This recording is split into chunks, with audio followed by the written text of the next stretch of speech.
आप सभी को जय मसीह की। आप सभी का स्वागत है हमारे YouTube चैनल में। आज हम पढ़ेंगे कुरिन्थियों 6 से 10 तक। तो चलिए शुरू करते हैं।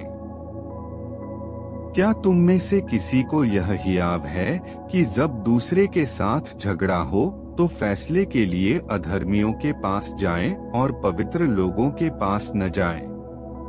क्या तुम नहीं जानते कि पवित्र लोग जगत का न्याय करेंगे? इसलिए जब तुम्हें जगत का न्याय करना है तो क्या तुम छोटे से छोटे झगड़ों का भी निर्णय करने के योग्य नहीं? क्या तुम नहीं जानते कि हम स्वर्गदूतों का न्याय करेंगे? तो क्या सांसारिक बातों का निर्णय न करें? यदि तुम्हें सांसारिक बातों का निर्णय करना हो तो क्या उन्हीं को बैठाओगे जो कलीसिया में कुछ नहीं समझे जाते हैं? मैं तुम्हें लज्जित करने के लिए यह कहता हूँ। क्या सचमुच तुम में एक भी बुद्धिमान नहीं मिलता जो अपने भाइयों का निर्णय कर सके? तुम में भाई भाई में मुकदमा होता है और वह भी अविश्वासियों के सामने। परंतु सचमुच तुम में बड़ा दोष तो यह है कि आपस में मुकदमा करते हो। अन्याय क्यों नहीं सहते? अपनी हानि क्यों नहीं सहते? परंतु तुम तो स्वयं अन्याय करते और हानि पहुंचाते हो, और वह भी भाइयों को। क्या तुम नहीं जानते कि अन्यायी लोग परमेश्वर के राज्य के वारिस न होंगे? धोखा न खाओ, न वेश्यागामी, न मूर्ति पूजक, न परस्त्रीगामी, न लुच्चे, न पुरुषगामी, न चोर, न लोभी, न पियक्कड़, न गाली देने वाले, न अंधेर करने वाले परमेश्वर के राज्य के वारिस होंगे।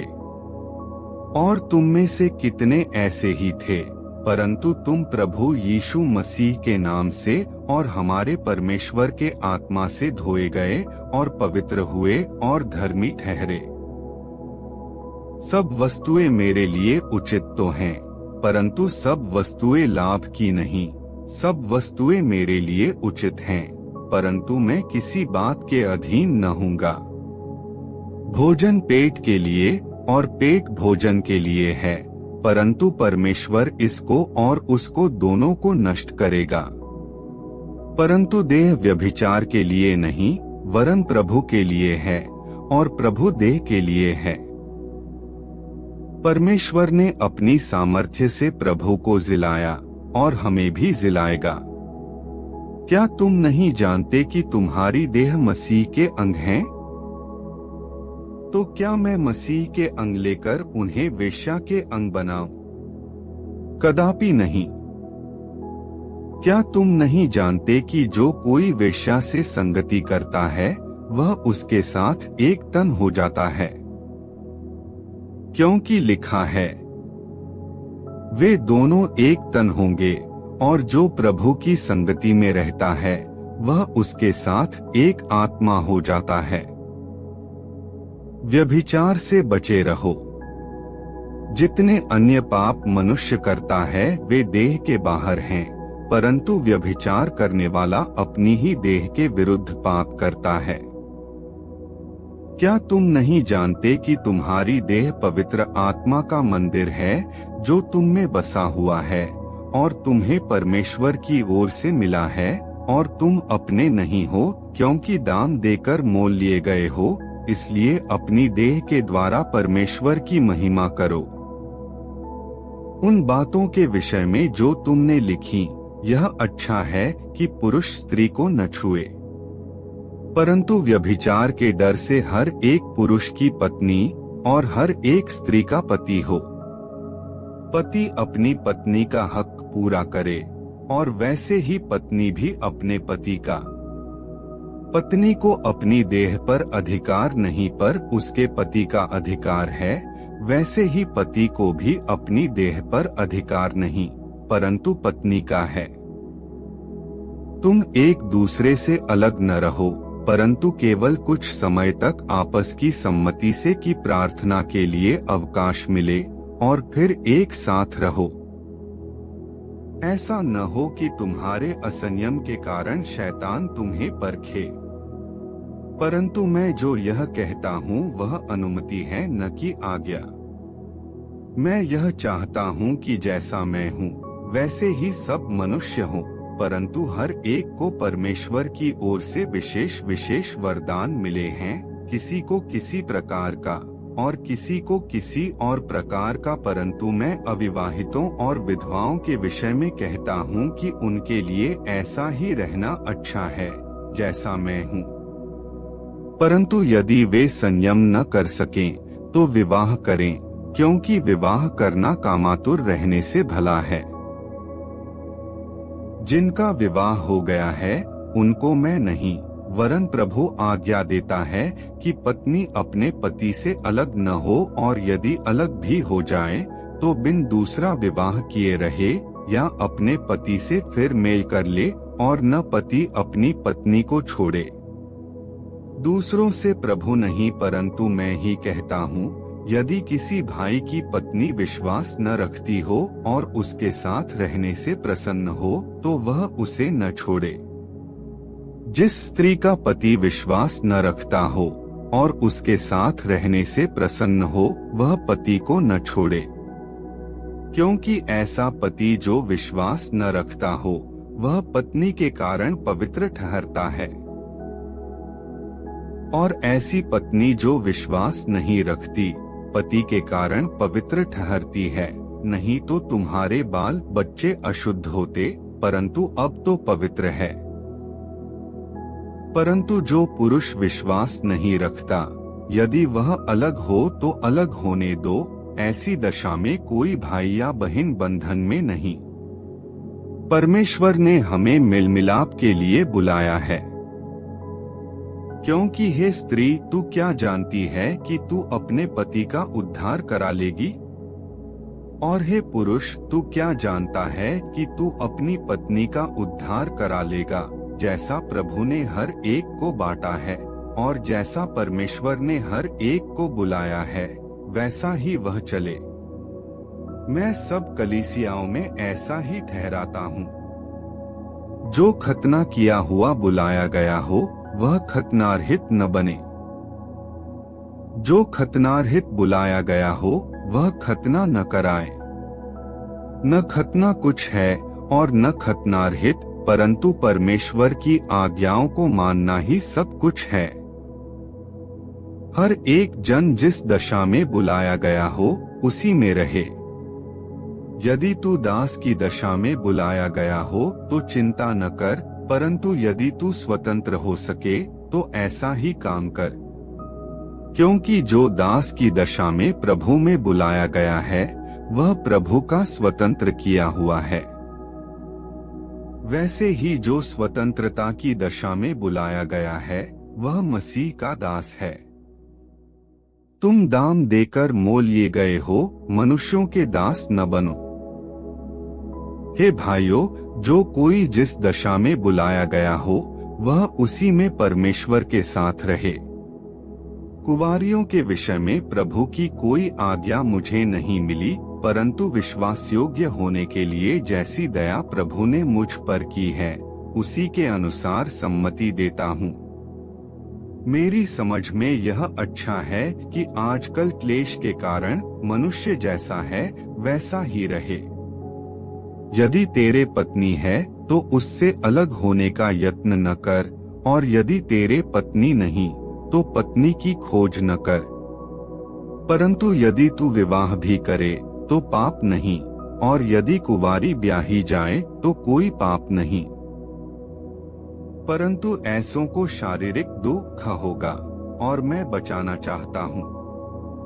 हे भाइयों, मैं यह कहता हूँ कि समय कम किया गया है, इसलिए चाहिए कि जिनके पत्नी हो वे ऐसे हो मानो उनके पत्नी नहीं, और रोने वाले ऐसे हो मानो रोते नहीं, और आनंद करने वाले ऐसे हो मानो आनंद नहीं करते, और मोल लेने वाले ऐसे हो मानो उनके पास कुछ है ही नहीं, और इस संसार के साथ व्यवहार करने वाले ऐसे हो कि संसार ही के न हो लें, क्योंकि इस संसार की रीति और व्यवहार बदलते जाते हैं। अतः मैं यह चाहता हूँ कि तुम्हें चिंता न हो। अविवाहित पुरुष प्रभु की बातों की चिंता में रहता है कि प्रभु को कैसे प्रसन्न रखे, परंतु विवाहित मनुष्य संसार की बातों की चिंता में रहता है कि अपनी पत्नी को किस रीति से प्रसन्न रखे। विवाहिता और अविवाहिता में भी भेद है। अविवाहिता प्रभु की चिंता में रहती है कि वह देह और आत्मा दोनों में पवित्र हो, परंतु विवाहिता संसार की चिंता में रहती है कि अपने पति को प्रसन्न रखे। मैं यह बात तुम्हारे ही लाभ के लिए कहता हूँ, न कि तुम्हें फंसाने के लिए, वरन इसलिए कि जैसा शोभा देता है वैसा ही किया जाए, कि तुम एक चित्त होकर प्रभु की सेवा में लगे रहो। यदि कोई यह समझे कि मैं अपनी उस कुंवारी का हक मार रहा हूँ जिसकी जवानी ढल रही है और आवश्यकता भी हो, तो जैसा चाहे वैसा करे, इसमें पाप नहीं, वह उसका विवाह होने दे। परंतु जो मन में दृढ़ रहता है और उसको आवश्यकता न हो, वरन अपनी इच्छा पर अधिकार रखता हो और अपने मन में यह बात ठान ली हो कि वह अपनी कुंवारी लड़की को अविवाहित रखेगा, वह अच्छा करता है। इसलिए जो अपनी कुंवारी का विवाह कर देता है वह अच्छा करता है, और जो विवाह नहीं कर देता वह और भी अच्छा करता है। जब तक किसी स्त्री का पति जीवित रहता है तब तक वह उससे बंधी हुई है, परंतु यदि उसका पति मर जाए तो जिससे चाहे विवाह कर सकती है, परंतु केवल प्रभु में।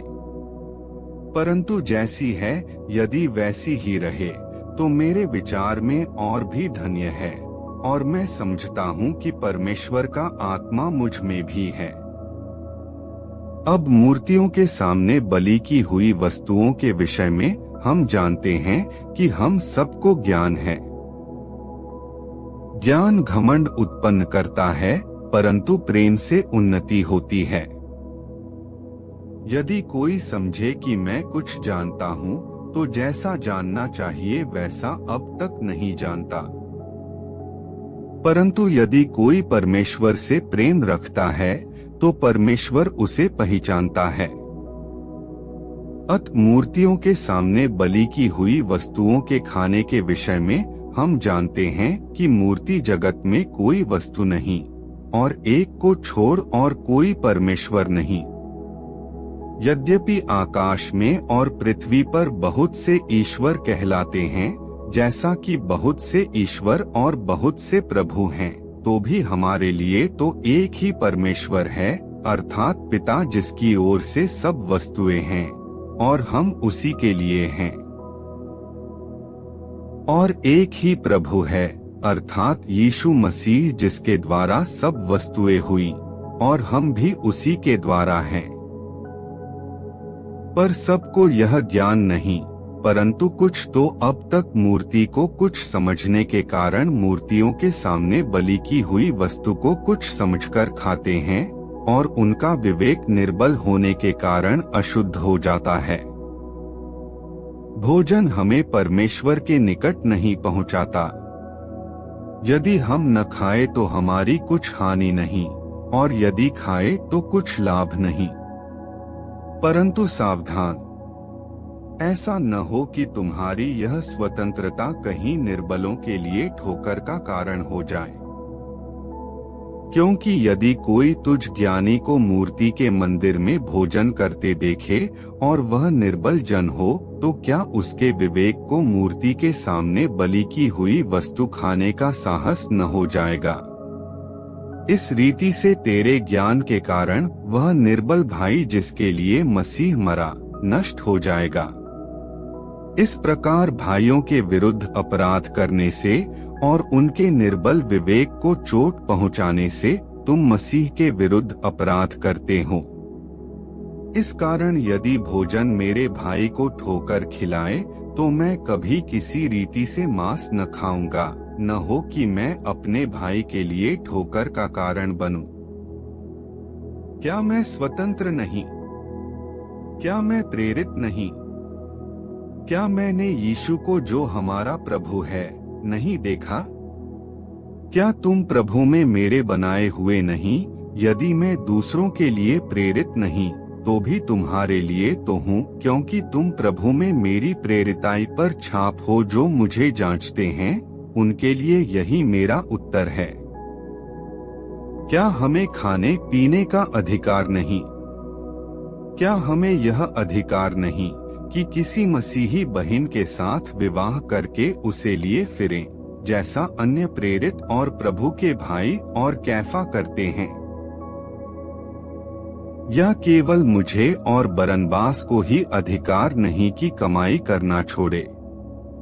कौन कभी अपनी गिरह से खाकर सिपाही का काम करता है? कौन दाख की बारी लगाकर उसका फल नहीं खाता? कौन भेड़ों की रखवाली करके उनका दूध नहीं पीता?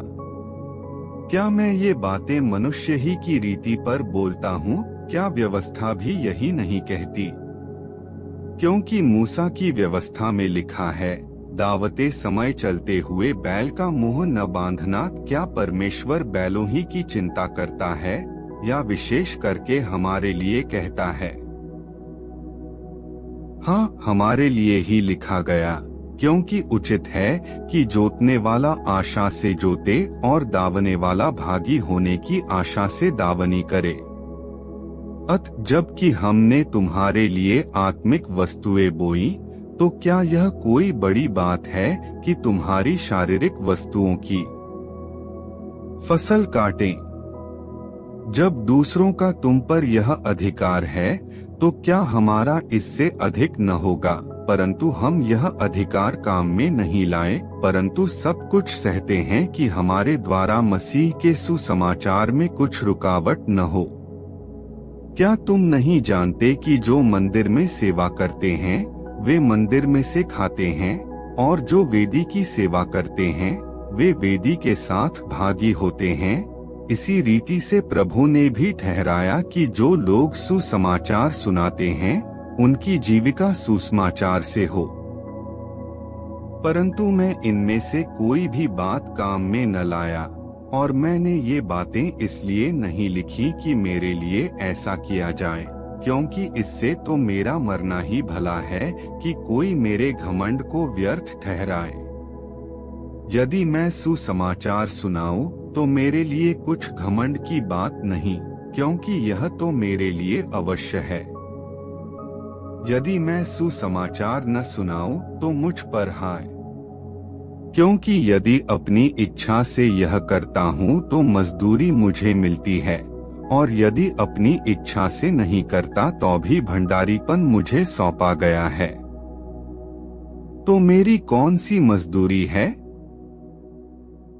यह कि सुसमाचार सुनाने में मैं मसीह का सुसमाचार सेंटमेंट कर दूं, यहाँ तक कि सुसमाचार में जो मेरा अधिकार है उसको भी मैं पूरी रीति से काम में न लाऊं, क्योंकि सबसे स्वतंत्र होने पर भी मैंने अपने आप को सबका दास बना दिया है कि अधिक लोगों को खींच लाऊं।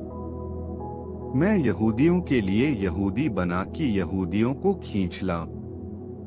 जो लोग व्यवस्था के अधीन हैं उनके लिए मैं व्यवस्था के अधीन न होने पर भी व्यवस्था के अधीन बना कि उन्हें जो व्यवस्था के अधीन हैं खींच लाऊं। व्यवस्थाहीनों के लिए मैं, जो परमेश्वर की व्यवस्था से हीन नहीं परंतु मसीह की व्यवस्था के अधीन हूँ, व्यवस्थाहीन सा बना कि व्यवस्थाहीनों को खींच लाऊं। मैं निर्बलों के लिए निर्बल सा बना कि निर्बलों को खींच लाऊं। मैं सब मनुष्यों के लिए सब कुछ बना कि किसी न किसी रीति से कई एक का उद्धार कराऊं। मैं यह सब कुछ सुसमाचार के लिए करता हूँ कि औरों के साथ उसका भागी हो जाऊं। क्या तुम नहीं जानते कि दौड़ में तो दौड़ते सब ही हैं, परंतु इनाम एक ही ले जाता है? तुम वैसे ही दौड़ो कि जीतो। हर एक पहलवान सब प्रकार का संयम करता है, वे तो एक मुरझाने वाले मुकुट को पाने के लिए यह सब करते हैं, परंतु हम तो उस मुकुट के लिए करते हैं जो मुरझाने का नहीं। इसलिए मैं तो इसी रीति से दौड़ता हूँ, परंतु लक्ष्यहीन नहीं। मैं भी इसी रीति से मुक्को से लड़ता हूँ, परंतु उसके समान नहीं जो हवा पीटता हुआ लड़ता है। परंतु मैं अपनी देह को मारता कूटता और वश में लाता हूँ, ऐसा न हो कि औरों को प्रचार करके मैं आप ही किसी रीति से निकम्मा ठहरूं।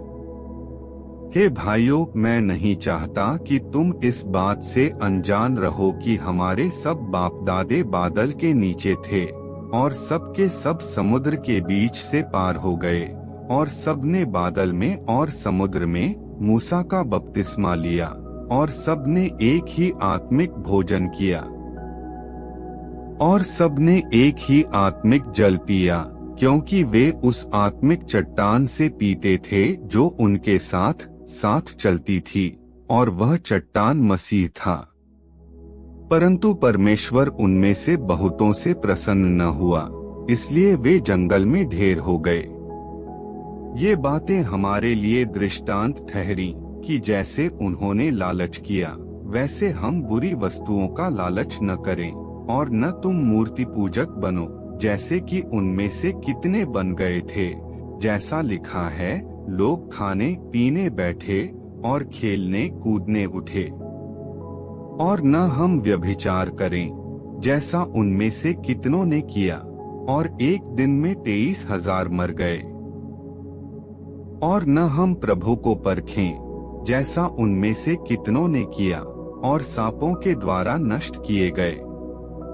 और न तुम कुड़कुड़ाओ, जिस रीति से उनमें से कितने कुड़कुड़ाए और नष्ट करने वाले के द्वारा नष्ट किए गए। परंतु ये सब बातें जो उन पर पड़ी दृष्टांत की रीति पर थीं, और वे हमारी चेतावनी के लिए जो जगत के अंतिम समय में रहते हैं लिखी गई हैं। इसलिए जो समझता है मैं स्थिर हूँ, वह चौकस रहे कि कहीं गिर न पड़े। तुम किसी ऐसी परीक्षा में नहीं पड़े जो मनुष्य के सहने से बाहर है। परमेश्वर सच्चा है, और वह तुम्हें सामर्थ्य से बाहर परीक्षा में न पड़ने देगा, वरन परीक्षा के साथ निकास भी करेगा कि तुम सह सको। इस कारण हे मेरे प्रियो, मूर्ति पूजा से बचे रहो। मैं बुद्धिमान जानकर तुमसे कहता हूँ, जो मैं कहता हूँ उसे तुम परखो। वह धन्यवाद का कटोरा जिस पर हम धन्यवाद करते हैं, क्या मसीह के लहू की सहभागिता नहीं? वह रोटी जिसे हम तोड़ते हैं, क्या वह मसीह की देह की सहभागिता नहीं? इसलिए कि एक ही रोटी है, तो हम भी जो बहुत हैं, एक देह हैं, क्योंकि हम सब उसी एक रोटी में भागी होते हैं। जो शरीर के भाव से इस्राएली हैं, उनको देखो क्या बलिदानों के खाने वाले वेदी के सहभागी नहीं। फिर मैं क्या कहता हूँ? क्या यह कि मूर्ति पर चढ़ाया गया बलिदान कुछ है या मूर्ति कुछ है? नहीं, वरन यह कि अन्य जाति जो बलिदान करते हैं, वे परमेश्वर के लिए नहीं परंतु दुष्टात्माओं के लिए बलिदान करते हैं, और मैं नहीं चाहता कि तुम दुष्टात्माओं के सहभागी हो। तुम प्रभु के कटोरे और दुष्टात्माओं के कटोरे दोनों में से नहीं पी सकते। तुम प्रभु की मेज और दुष्टात्माओं की मेज दोनों के साझी नहीं हो सकते। क्या हम प्रभु को क्रोध दिलाते हैं? क्या हम उससे शक्तिमान हैं? सब वस्तुएं मेरे लिए उचित तो हैं, परंतु सब लाभ की नहीं। सब वस्तुएं मेरे लिए उचित तो हैं, परंतु सब वस्तुओं से उन्नति नहीं। कोई अपनी ही भलाई को नहीं, वरन दूसरों की भलाई को ढूंढे।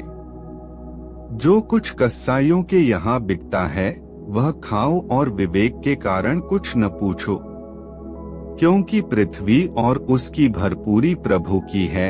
यदि अविश्वासियों में से कोई तुम्हें नेवता दे और तुम जाना चाहो, तो जो कुछ तुम्हारे सामने रखा जाए वही खाओ, और विवेक के कारण कुछ न पूछो। परंतु यदि कोई तुमसे कहे, यह तो मूर्ति को बलि की हुई वस्तु है, तो उसी बताने वाले के कारण और विवेक के कारण न खाओ।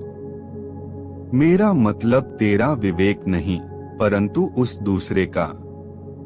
भला मेरी स्वतंत्रता दूसरे के विचार से क्यों परखी जाए? यदि मैं धन्यवाद करके साझी होता हूँ, तो जिस पर मैं धन्यवाद करता हूँ उसके कारण मेरी बदनामी क्यों होती है?